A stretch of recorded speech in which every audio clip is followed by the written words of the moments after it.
Ahí sí, entonces. Bueno, buenos días, como siempre, a todos, a todas.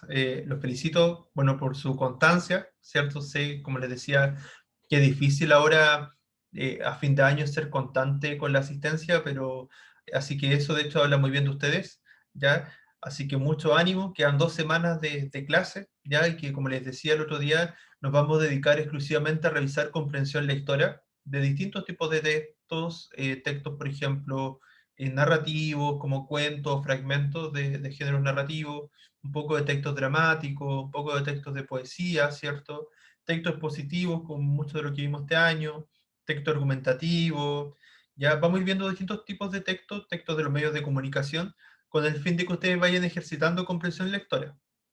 Entonces, ¿qué voy a necesitar de ustedes? Que participen, ya que los que asistan a clase participen en la medida de lo que puedan activar cierto su micrófono, su audio, para que vayan diciendo la respuesta. Ya es como más o menos como trabajamos la clase anterior, ¿cierto? Cuando revisamos la prueba, así tal cual, pero con ejercicios más de comprensión lectora tipo PTU, por ejemplo, porque ustedes ya van a pasar a tercero medio, están un paso de tercero medio, y tienen que empezar ya desde ya, bueno, ya lo hacíamos, pero ahora mucho más consciente de ejercitar la habilidad de comprensión lectora, ¿ya? Así que la invitación es a participar, ¿ya? Presten atención, espero que estén todos más o menos despiertos, harto Profe, ánimo. ¿me molesta un segundito? Sí, dígame.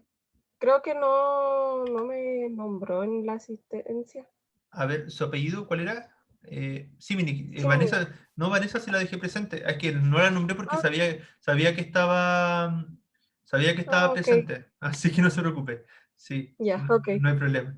Sí, porque a ver, deje revisar, pero sí me acuerdo que la dejé presente. A ver, sí estaba presente. Sí. Así que tranquila. ¿Ya? Bien, entonces, como les decía, vamos a ver comprensión lectora. ¿Ya? La invitación es a participar. A ver, lo están viendo, ¿cierto? Se está proyectando el PDF, ¿verdad? ¿Sí? ¿Se ve, cierto? Sí, profe. Ya. Ahí lo amplío un poquito para que no se les canse la vista. ¿Ya? El texto que vamos a leer se llama Musa y es de Roberto Bolaño. Miren, yo les voy a ir, esto, presten mucha atención porque voy a ir ejercitando distintas estrategias de comprensión lectora, ¿ya? En la medida que vayan saliendo algunos textos, porque en realidad lo que uno tiene que hacer en nuestras clases de lenguaje, o como se llama ahora de lengua y literatura, es que ustedes vayan adquiriendo distintas, por un lado, las habilidades de comprensión lectora, ¿cierto? Para que ustedes, cada vez que lean cualquier tipo de texto, sean capaces de comprenderlo, ¿ya?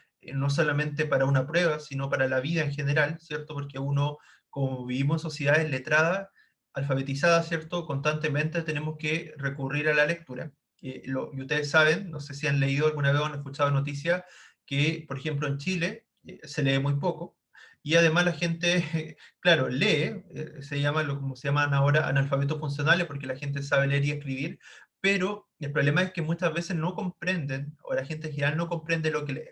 Entonces la idea es que ustedes no sean más de ese porcentaje y ustedes sí logren comprender lo que leen, ¿ya? Más con razón si ustedes quieren entrar a los estudios superiores como la universidad o algún instituto, ¿ya? Entonces ese es el fin en realidad de la comprensión lectora. Y por otro lado está también el hecho de enriquecerse culturalmente, ¿verdad? Por eso uno ve los medios de comunicación, por un lado, porque la idea es que ustedes desarrollen un pensamiento más crítico, ¿ya? Y obviamente no crean todo lo que les dicen, ¿cierto?, los medios de comunicación, porque saben que ahí hay diversas fuentes, ¿verdad? Que uno tiene que buscar, respaldar lo que dice.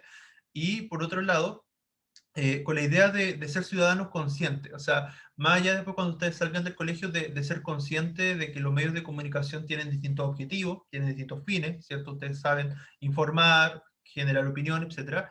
Eso respecto a esos medios.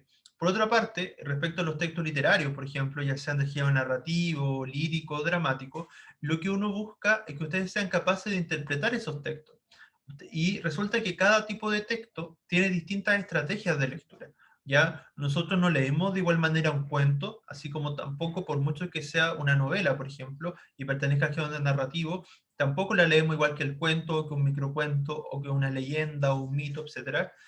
Lo mismo pasa con otro género, tampoco leemos igualmente un poema, ¿cierto?, a un texto del género dramático. Entonces, cada texto tiene su estrategia. Entonces, yo lo que necesito ahora es que presten sobre todo mucha atención es las distintas estrategias que vamos a ir usando, ¿ya?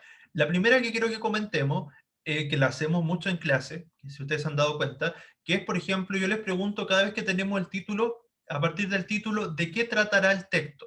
¿Ya? Este texto se llama Musa y es de Roberto Bolaño, ¿ya?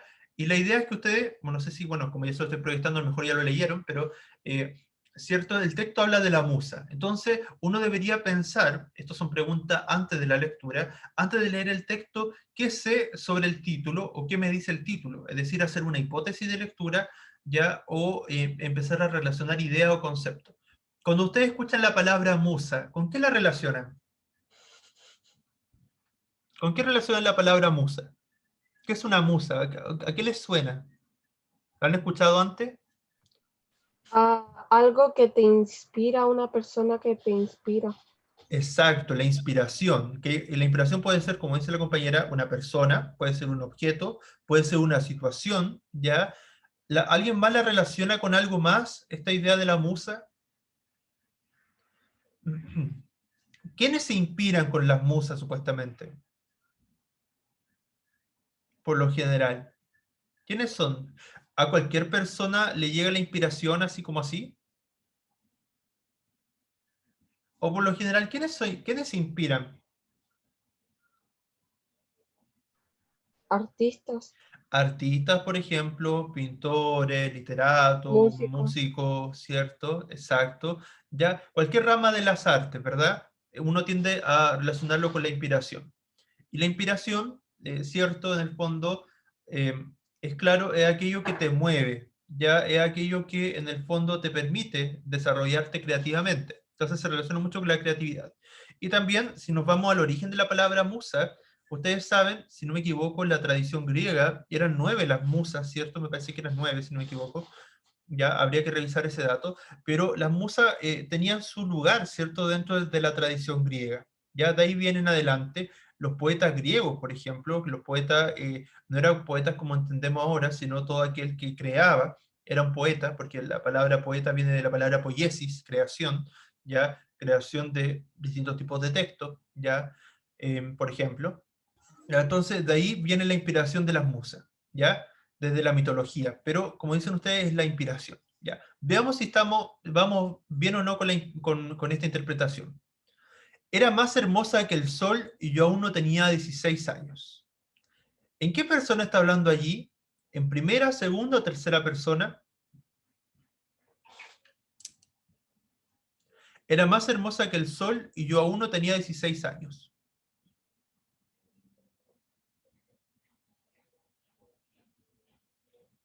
¿En qué persona está hablando? ¿Primera, segunda o tercera persona? ¿Singular o plural?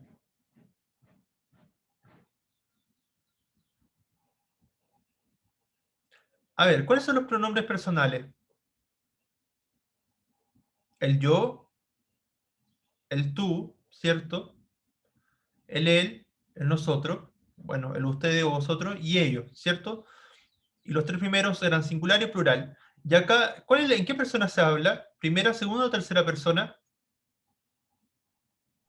Primera. Primera persona singular, ¿cierto? El yo, ¿cierto? Ya. Y por la característica, miren en general el texto, sin adentrarse todavía mucho en el texto. Vamos a seguir ahora interpretando como la estructura, o lo que se llama macroestructura, porque vamos a ver la estructura general.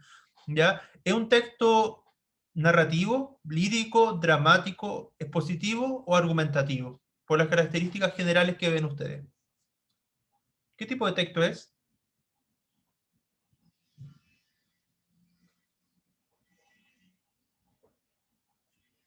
¿Qué tipo de texto es este? Narrativo. Narrativo, ¿cierto? ¿Y qué sabemos nosotros de los textos narrativos? Eso es clave, ¿cierto? Identificar qué tipo de texto estoy leyendo. Porque como les decía, dependiendo del tipo de texto, nosotros vamos a tener que activar ciertas claves de lectura o ciertas estrategias de lectura, ¿ya? Entonces vamos a tener que activar ahora estrategias para comprender un texto narrativo. ¿Qué sabemos del texto narrativo? ¿Qué saben ustedes del texto narrativo? Nos cuenta una historia, ¿cierto? Tiene narradores, ¿ya? Y si nosotros dijimos que acá la historia partía en primera persona, ¿qué tipo de narrador será?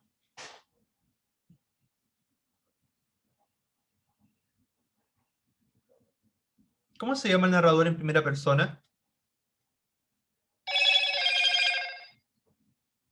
¿Qué nombre recibe?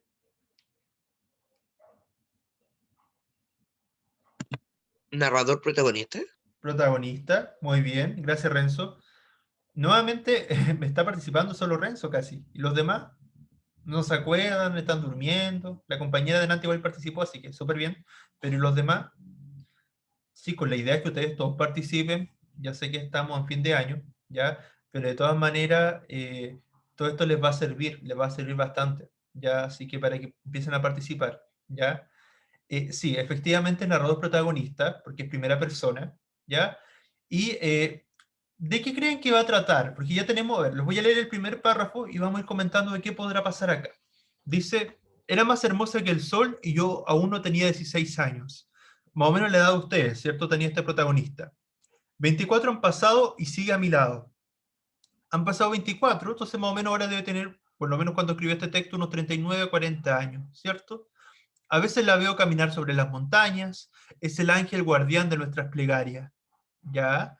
Ahí hay dos cosas interesantes, la está describiendo, ¿cierto? Es el sueño que regresa con la promesa y el silbido que nos llama y que nos pierde. En sus ojos veo los rostros de todos mis amores perdidos. Ya. ¿Ustedes qué creen? ¿Será real? ¿Será imaginaria esta musa? ¿Qué creen ustedes?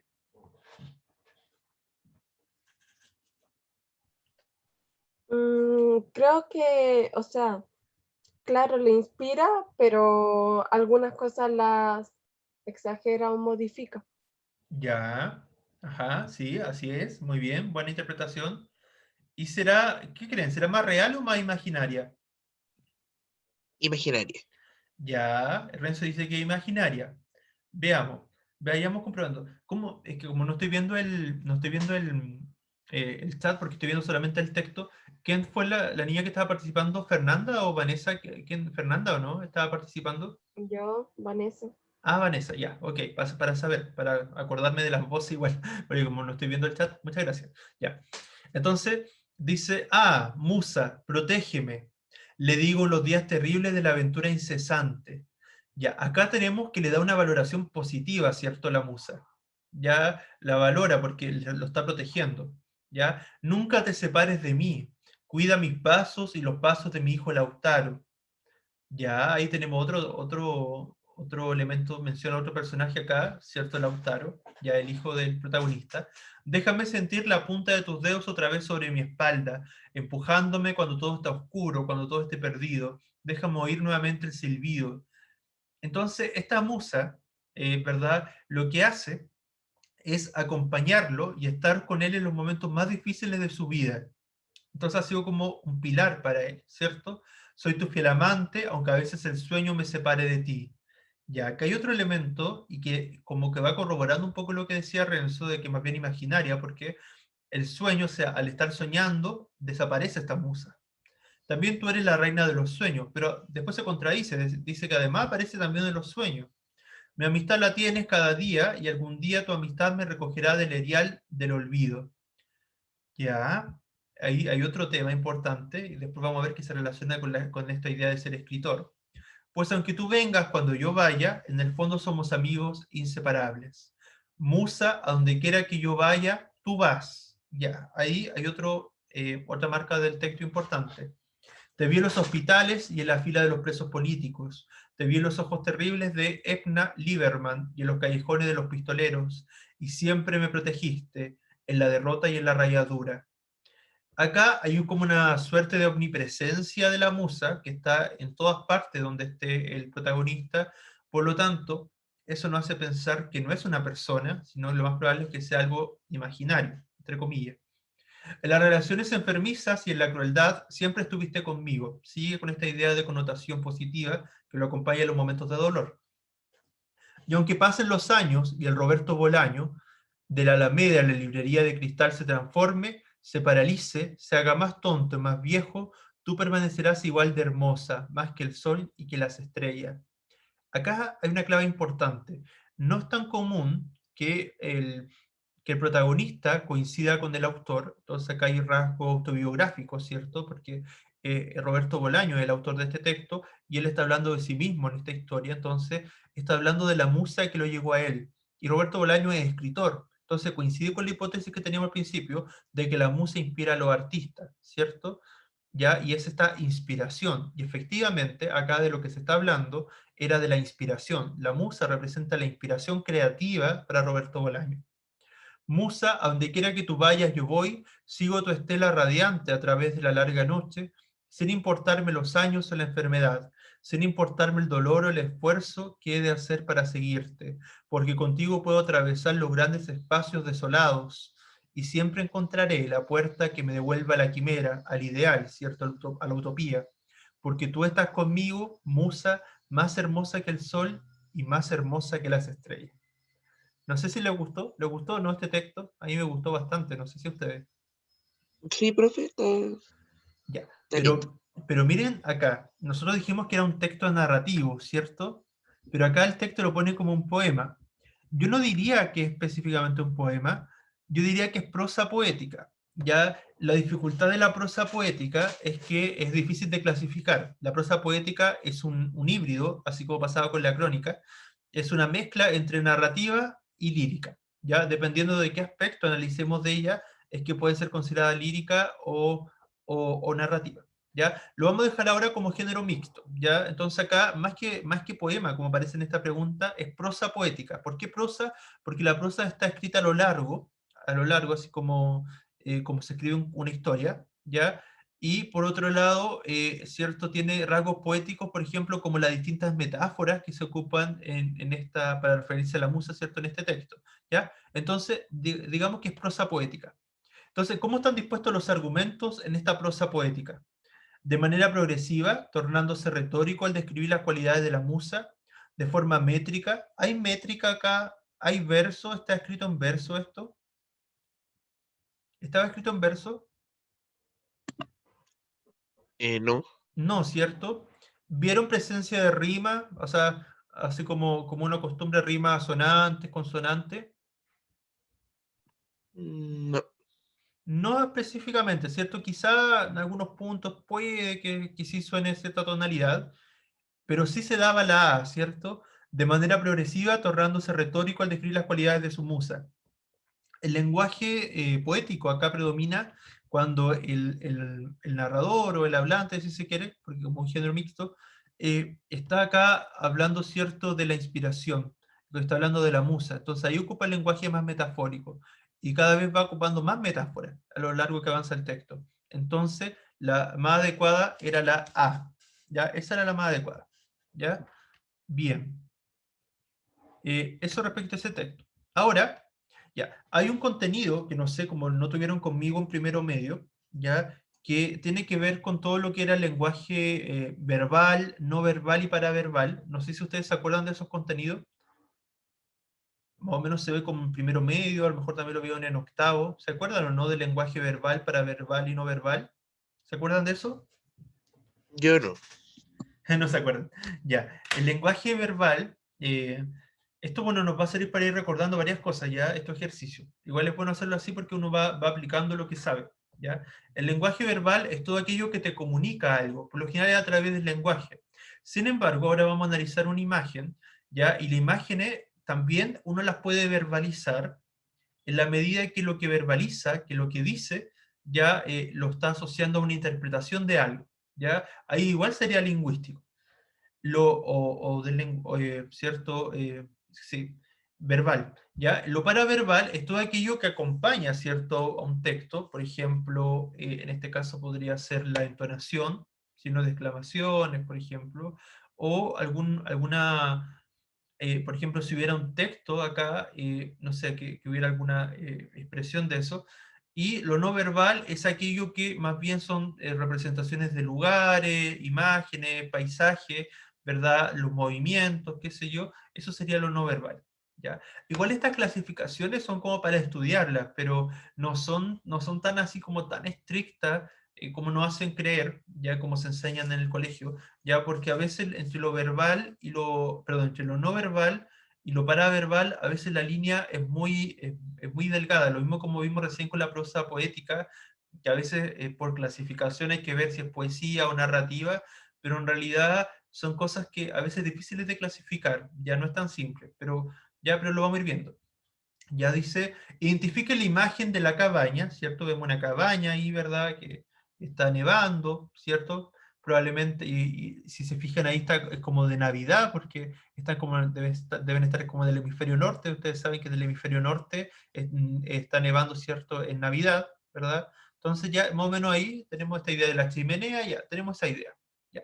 Entonces, eso ya estamos interpretando. Dice, identifique la imagen de la cabaña, los signos no lingüísticos. Nos están pidiendo acá que identifiquemos, perdón, aquello que no tiene que ver directamente con la interpretación del lenguaje, sino aquello que simplemente es no lingüístico. A, el cielo despejado de nubes que habla de una estación cálida como primavera. El ambiente que tiene la cabaña, que indica que hay mucha gente y están preparando parrilla y celebrando carnaval. El humo de la chimenea, la nieve sobre la casa, los pinos y el camino, que indican bajas temperaturas, frío en época de Navidad con adornos propios de la festividad. O todas son correctas. Yo digo que es la C. Exacto. Bien, Renzo, súper bien. Excelente. Es la C, ¿cierto? Porque la A dice, el cielo despejado de nubes que habla de una estación cálida como primavera. En realidad, si vemos, o sea, por un lado, no nos está hablando de ninguna manera, no está hablando de que estamos en primavera, sino claramente estamos en invierno, ¿cierto? Por estar nevando, ¿ya? Entonces la descartamos. El ambiente que tiene la cabaña que indica que hay mucha gente, no tenemos cómo comprobar que hay mucha gente acá. No hay ningún indicador que nos diga que hay mucha gente, así que lo descartamos, ¿no? Y tampoco vemos una parrilla, ni nada de eso, así que no hay ningún elemento no verbal que no indique eso. El humo de la chimenea, la nieve sobre la casa. ¿Hay humo en la chimenea? Sí, eso se puede ver, lo podemos visualizar, ¿cierto? La nieve sobre la casa, sí, hay nieve. Los pinos del camino, sí, que indican bajas temperaturas. Frío en la época de Navidad con adornos propios de la festividad, sí. O sea, todo eso efectivamente sí se da. Entonces eso es comprobable. Ya todos estos elementos que rodean, ¿cierto?, a la casa, o todo lo visual, en el fondo es lo no lingüístico, ya la imagen en sí misma es no lingüística, y no indica específicamente en este caso todo lo anterior. Entonces era la C. Muy bien, Renzo. ¿Ya? ¿Quedó claro, cierto? ¿O no? ¿A los demás? ¿Sí? ¿Quedó clara la justificación o no? Antes de pasar a la otra pregunta. Chicos, chicas, ¿quedó claro? Chicos, chicas, además de Renzo, ¿los demás les quedó claro o no? Sí. Ah, ya. Ya, pero necesito que participen, niños. ¿Ya?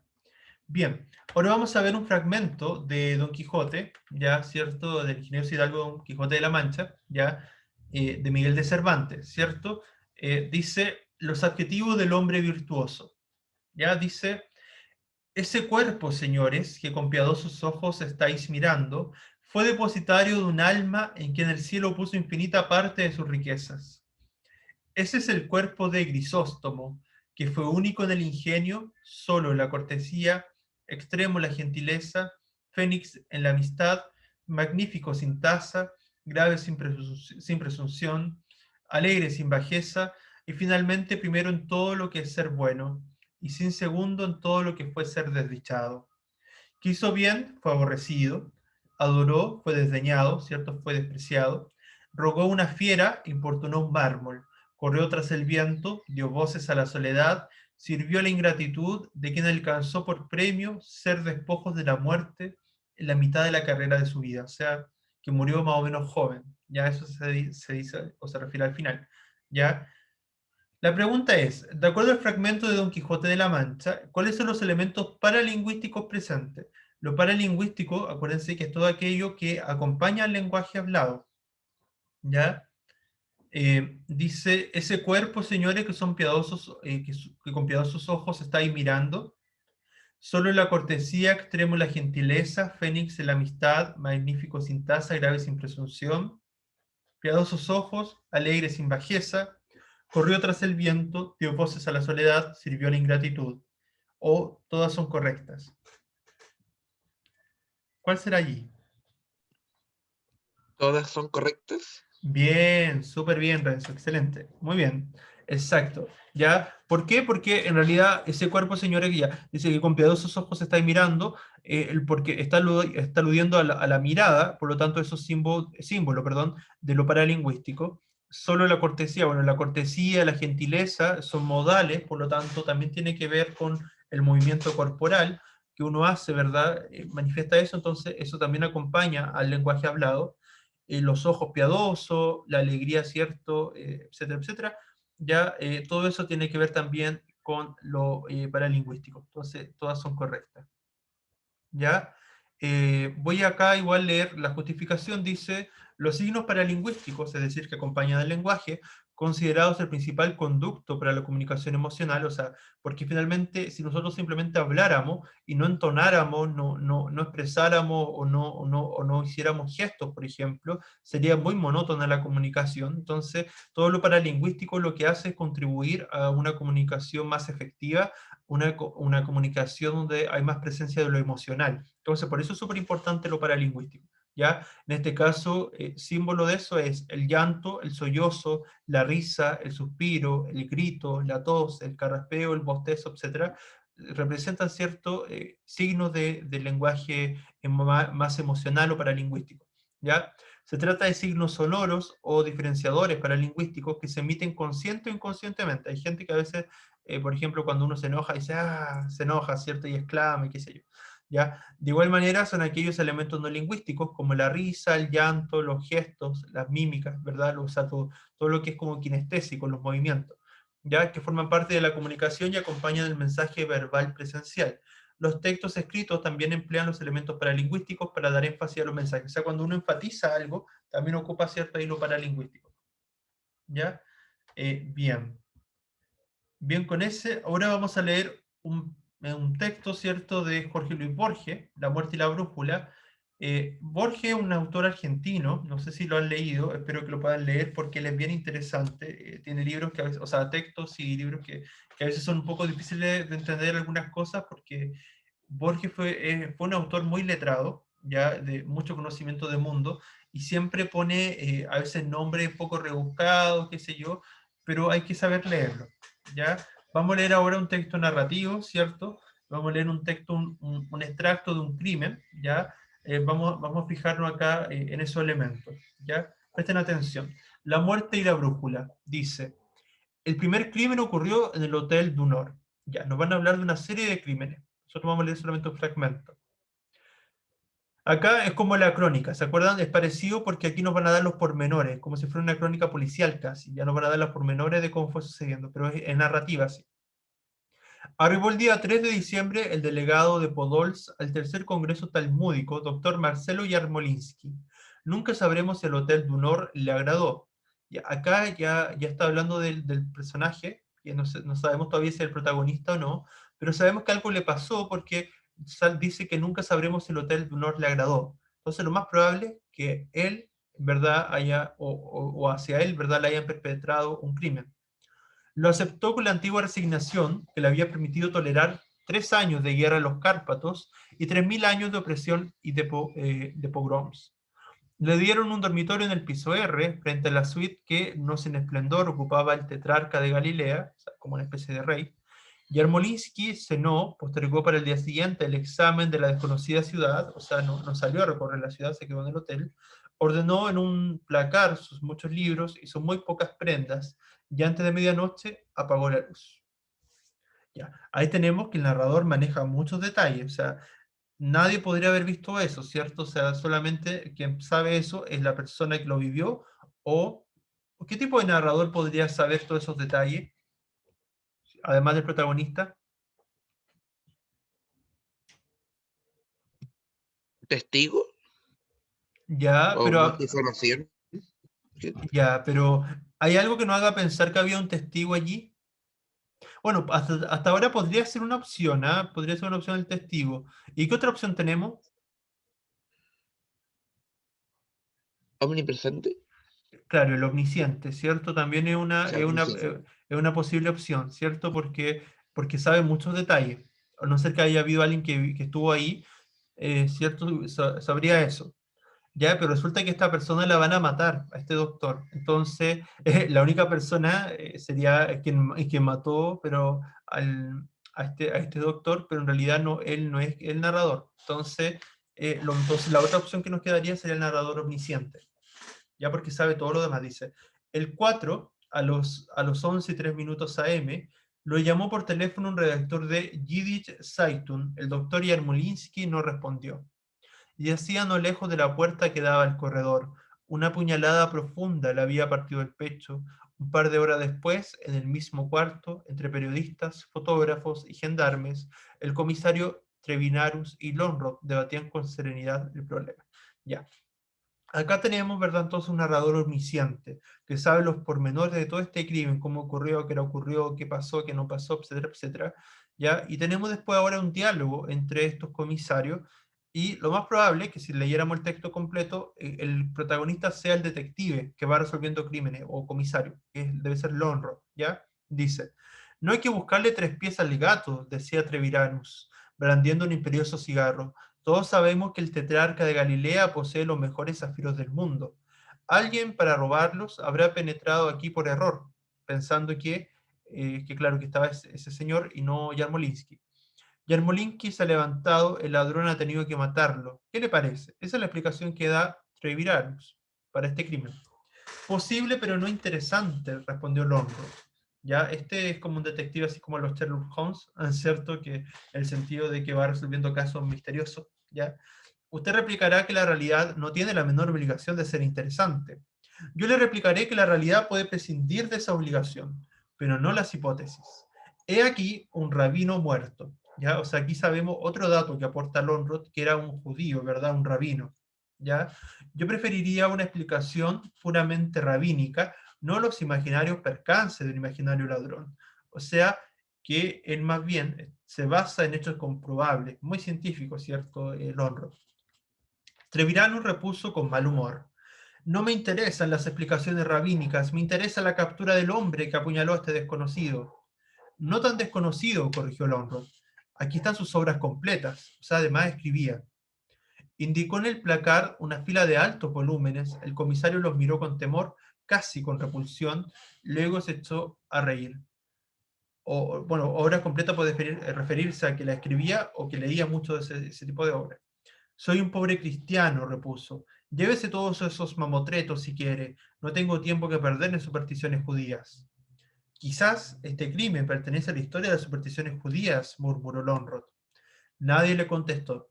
Uno de los agentes había encontrado la pequeña máquina de escribir, entonces esa máquina de escribir entonces era escritor específicamente, entonces esos libros los escribió él. Una hoja de papel con esta sentencia inconclusa. Ya. Y ahí, bueno, si quieren seguir leyendo más, ahí está el título, La muerte y la brújula, por si les interesó este cuento. ¿Ya? No sé si estará completo, puede que sí, puede que sea solamente este fragmento, pero igual lo pueden revisar. ¿Ya? Bien, vayamos a la pregunta. Dice, ¿cuál es el punto de vista del narrador en el texto anterior? Ya, yo ya les di varias pistas. Es una narración fingida que nada tiene que ver con el autor. B, el autor narra una sucesión de episodios, todos en diferentes contextos. C, en ocasiones narra en primera persona, otras en segunda y casi siempre en tercera persona. Los hechos se presentan mediante una voz narrativa omnisciente.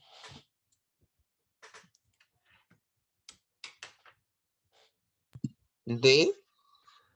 Sí, cierto, habíamos dicho que el narrador era omnisciente, ¿verdad? Porque sabía todos los pormenores. ¿Ya? Muy bien, exacto, esa es. Muy bien, muy bien. Ya, acá voy a necesitar su colaboración, porque viene ahora un texto dramático de Juan Radrigán, ¿ya? Es un diálogo entre Winca y Eva. Necesito, no sé, ojalá dos de ustedes puedan hacer los personajes para no leer todo el tiempo yo. ¿A alguien le gustaría hacer el papel de Winca y al otro el de Eva? ¿Un niño y una niña? ¿Podría ser Vanessa? ¿Vanessa está por allí? ¿Podría ser usted Eva y Renzo Winca? Bueno, Renzo, ¿qué le parece? ¿Podría usted leer la parte de Winca? Ok.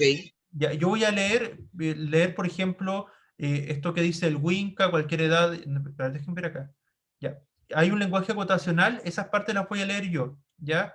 Ustedes tienen que leer lo que aparece al lado de su personaje. ¿Ya? Bien, empecemos. El loco y la triste. Después que nos quedamos tiesos, o sea, después que la gente dice que nos moriremos, despertamos en la mitad de la noche y la mitad de la tarde. Chis, ¿cómo es eso? No te pongáis complicapo, si allá no es como aquí. La mitad de la noche y la mitad de la tarde te da un color, así como cuando el sol se mete por entre medio de los troncos y de las ramas de los árboles y alumbra el camino. Todo está callado, callado y tibiecito. No se ve a nadie, ni se siente nada. Pero no te da miedo, porque es como si por fin hubierais llegado a una parte que empezaste a buscar desde el día en que naciste. ¿Pero qué veí, po? ¿Qué? La casa, po, la casa grande, la casa de todos. El Winca, a cualquier edad más allá de los 30 años, se remueve inquieto, murmura cosas en un ritmo que recuerda vagamente la rosa y el clavel. Despierta, observa extrañado el lugar, trata de escuchar algún ruido, alguna voz, todo está en silencio. Winca, desconcertado, ¿Cómo es la cosa? ¿Cómo es la cosa? llama Pata de visceral, cumbia. ah, ya, Mm, llama visceralmente. Pata de cumbia. Pata de El, cumbia. el bulto que yace en el jergón se yergue sobresaltado, es Eva, la pata de cumbia, una prostituta coja, piequino, ebria y enferma de soledad, lo mira asustada. ¿Qué pasó? ¿Quién gritó? Yo no te había visto, no me acordaba. Pucha. ¿Dónde estamos? ¿Dónde estamos? Mirando hacia todos lados, Ah, ya me estoy transcurriendo. Esta es la casa de mi compadre, pero chita, la cuestión para rara. recordando súbitamente, ¿Me pegó el Vito loco? ¿Vitoco? Me pegó en la pierna buena. echa violentamente las tapas hacia atrás, están en agua, se mira la pierna, se palpa. Me va a quedar marca. Por culpa tuya me pegaron en la pierna sana, desgraciado. Me va a quedar marca. Confundido. Pucha, no llorí, pátala. Bien, se merecen un aplauso, bien chiquillos, súper bien. Muy buena lectura, los felicito. ¿Ah? Vanessa, excelente, en serio, muy, muy teatral, muy dramática, está bien, muy bien, muy bien. Pero fue que Bien, raro el texto. ¿por qué? ¿Es que les pareció raro? No sé, es como, no sé, me confunde. Juan Radrigán es un autor chileno, él es un dramaturgo chileno muy interesante, si quieren leer. Él habla mucho de la realidad social de Chile. Entonces, por eso ocupa este lenguaje como más informal, porque él intenta reflejar a través, por ejemplo, de este lenguaje que ocupa, que ustedes lo leyeron muy bien. Así que, como dice, no te pongáis complicada, po, ¿cierto? Chis, dice el otro. Pero ¿qué veis? Po? O sea, eso como más informal, ¿verdad? Es porque él intenta retratar cómo habla la gente más del pueblo, por así decirlo, ¿ya? Entonces, ahí lo que estaban hablando al principio hablan como de la muerte. Eso es lo que le intenta explicar el Winca, porque dice, después que nos quedamos tiesos, o sea, después que la gente dice que nos morimos, ¿cierto? Despertamos la mitad de la noche y la mitad de la tarde. Entonces, ahí Winca tenía como una idea de la muerte que se le intenta transmitir a Eva, pero Eva no le entendía, por eso le decía, ¿cómo es eso? Y Winca decía, no te pongáis complicado, po. En realidad el que se complicaba era Winca, no era Eva, pero si allá estamos, no estamos como aquí, y ahí empieza a explicarle de nuevo lo que él entiende, y después empiezan a relatarle, por ejemplo, Eva, bueno, Eva era una prostituta, por eso les decía esto de como de los marginados, siempre Juan Radrigán habla de los marginados sociales, ¿ya? Entonces lo intenta retratar, ¿ya? Entonces, y ahí ella le dicen que le pegaban en su pierna buena, porque ella era coja, ¿ya? Y ahí empieza a relatar la historia, ¿ya? En realidad no estaba difícil, ¿sabes? Pero sí por el lenguaje, pero era eso, ¿ya? Pero bien, bien la lectura. Ya, la pregunta dice, la expresión chis emitida por Eva expresa, ya. Esto del chis es cuando dice, ya, ahí tienen que leer esta parte de nuevo, cuando dice el wink al principio, dice, después que nos quedamos tiesos, o sea, después que la gente dice que nos morimos, despertamos en la mitad de la noche y la mitad de la tarde. Y ahí Eva dice, chis, ¿cómo es eso? Ya, entonces tienen que interpretar ese chis, ¿ya? Ese chis que indica sorpresa ante la afirmación hecha por Winca, enojo ante lo expuesto por el personaje, miedo por la idea planteada por Winca o confusión ante la idea expresada por Winca. Confusión. Confusión, ¿cierto? Porque Eva no entendía lo que intentaba explicar Winca sobre la muerte. Estaba confundida, ¿cierto? Porque después dice, ¿cómo es eso? ¿Ya? Bien. Después yo leí, ¿cierto? Todo lo que era el lenguaje acotacional, que por lo general va en paréntesis, ¿cierto? Y que indican distintas acciones, por lo general, ¿cierto? Que deben hacer los personajes, o por ejemplo los actores en escena, si esta obra está representada, por ejemplo. Porque recuerden ustedes que el teatro está hecho para ser representado, ¿verdad? Entonces había una acotación que decía que el Winca tenía que mirar hacia todos lados. Entonces, ¿qué se espera si es que el hablante dramático dice eso? Que el Winca tiene que mirar hacia todos lados. A, establezca distancia con su interlocutora Eva, utilice una entonación determinada que exprese sorpresa, realice movimientos corporales que indiquen la acción o asocie lo planteado con un símbolo de la obra. Sí. ¿Sí, cierto? La C, muy bien, ¿verdad? Que realice movimientos corporales que indiquen la acción. ¿Ya? Esa es, ¿verdad? Porque que mira hacia todos lados. Muy bien, muy bien.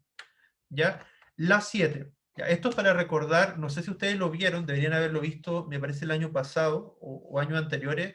¿Se acuerdan de los registros de habla? Del culto formal, culto informal, inculto formal y culto informal. ¿Se acuerdan de eso, no? ¿Lo han visto, verdad? No, ¿No han visto los registros de habla? ¿Ninguno se acuerda? no sé si lo hemos visto. ¿No? ¿No se acuerdan? Ya, se lo voy a No, explicar pero yo brevemente. respondería coloquiendo. Ya. Ojo, mire, el culto formal es cuando la gente habla con tecnicismo, habla, bueno, el habla culta es, por ejemplo, la que se expresa bien, ¿verdad? La que dice bien las palabras, y la formalidad es como tratar constantemente el trato de usted, ¿verdad? Una relación se llama asimétrica, donde hay una diferencia entre los interlocutores. Acá, ¿les parece que el lenguaje era culto o inculto? Inculto. Inculto. Inculto, ¿cierto? ¿Por qué? Porque teníamos muchas abreviaciones, no había algunas palabras mal pronunciadas, habían hipercorrecciones, ¿ya? Entonces descartamos la A y la B, ¿ya? Porque no era culto, ni formal ni informal. El coloquial, el registro coloquial es un registro como cercano entre amigos, pero sin caer en lo inculto. Es como un registro cercano entre amigos, ya acá sí estaban entre amigos, era simétrico, pero no era como ustedes se expresan como con sus amigos a lo mejor, acá era como más informal, ¿cierto? Ya, entonces descartamos el registro coloquial. La única que nos queda era el inculto informal, inculto en el sentido de que no me gustan estas clasificaciones, ¿ah? Porque son como suenan como discriminadoras y como que la gente es fuera culta o inculta por cómo se expresa, pero en el fondo así se estudia, pero inculto en el fondo acá lo que intenta decir es por la cantidad de hipercorrecciones o la cantidad de errores que cometían estos personajes al hablar, cuando hablaba el no te pongáis, no sé, todas esas cosas. Ya informal porque claramente era entre amigos y no había ningún grado de formalidad ahí. Ya entonces era la D. ¿Ya? Bien. A ver, ¿cuántos minutos nos quedan? Uy, nos quedan 3 minutos. Ya no creo que alcancemos a leer otro texto porque este es más largo. No, mejor lo dejamos para la próxima clase, hermano. Sí, porque los que quedan. El del Ya. medio ambiente. Bueno, pero miren, acá hay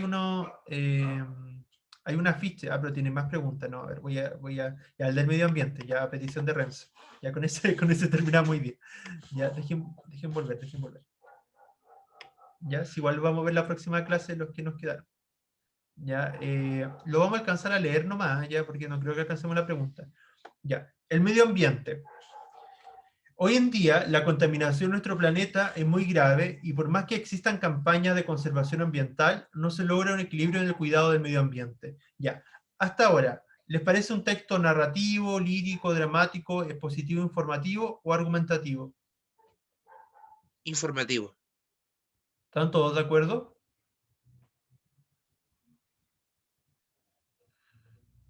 La problemática crece cada vez más, ya que gran parte de nuestra sociedad no es consciente del daño que se le hace al planeta. Mundialmente se hacen muchas campañas llamados para controlar la desbordante contaminación tanto en el manejo adecuado de las basuras con el cuidado de la naturaleza, ya bosque, río, animales, plantas, etcétera, pero muy pocas personas acatan el llamado y entran en acción. La cuestión está en el cuidado y conservación de nuestro ambiente, es decir, no desperdiciar ni contaminar el agua y cuidar las zonas verdes que nos rodean. En realidad es un texto argumentativo, ¿ya? Porque expresa la opinión del autor. El autor sostiene una tesis, ¿ya? Dice, y sobre todo sostiene esta tesis, que está al principio: hoy en día la contaminación de nuestro planeta es muy grave, ¿ya? Esa es la tesis que sostiene, y dice que además, porque, por más que existan campañas de conservación ambiental, no se logra un equilibrio en el cuidado del medio ambiente. Bueno, en realidad podríamos considerar todo ese primer párrafo como la tesis. Después sigue dando argumentos de cómo se manifiesta esa problemática, y al finalizar dice: la cuestión está en el cuidado y conservación de nuestro ambiente, es decir, no desperdiciar ni contaminar el agua y cuidar las zonas verdes que nos rodean. Ahí se está dando una solución a esta problemática que se plantea. Con este paso se logrará una mejor conciencia en el cuidado de nuestros recursos en todos sus aspectos: selvas, fauna, flora y demás, y así contribuir al equilibrio del planeta y, a la larga, un beneficio en común. El cuidado del medio ambiente es un problema que tenemos todos en común. En realidad, la tesis de alguna manera se enuncia al principio, pero la verdadera tesis, en este caso, acuérdense que hay dos tipos de texto, deductivo e inductivo. La verdadera tesis estaría al final. Esta conclusión sería la tesis: el cuidado del medio ambiente es un problema que tenemos todos en común, ¿ya? Pero lo vamos a analizar en mayor profundidad en la próxima clase, ¿ya? Pero era un texto argumentativo, ¿ya? Bien, chicos, agradezco mucho sobre todo al compañero, a Renzo y a Vanessa, por su participación, ¿ya? Y lo invito a todos, sé que estamos fin de año y sé que cuesta más motivarse, pero lo invito a participar, ya, más activamente en la clase. ¿Hay alguien que haya llegado después de que pasé la asistencia y no me haya dicho presente? Oh, Cristóbal, recién vi su mensaje. No sé si Cristóbal está todavía. No, parece que se retiró delante, menos mal, porque recién vi el mensaje. ¿Ya? ¿Hay alguien que no me haya dicho presente? ¿No? Bien, entonces me despido, cuídense mucho, que tengan un muy buen fin de semana. Nos vemos. Chao, chao, que estén muy bien. El rezo. Ya, chao, Chao, cuídense. Chao, profe, que esté chao. Que bien. estén bien, igual. Cuídate. Chao.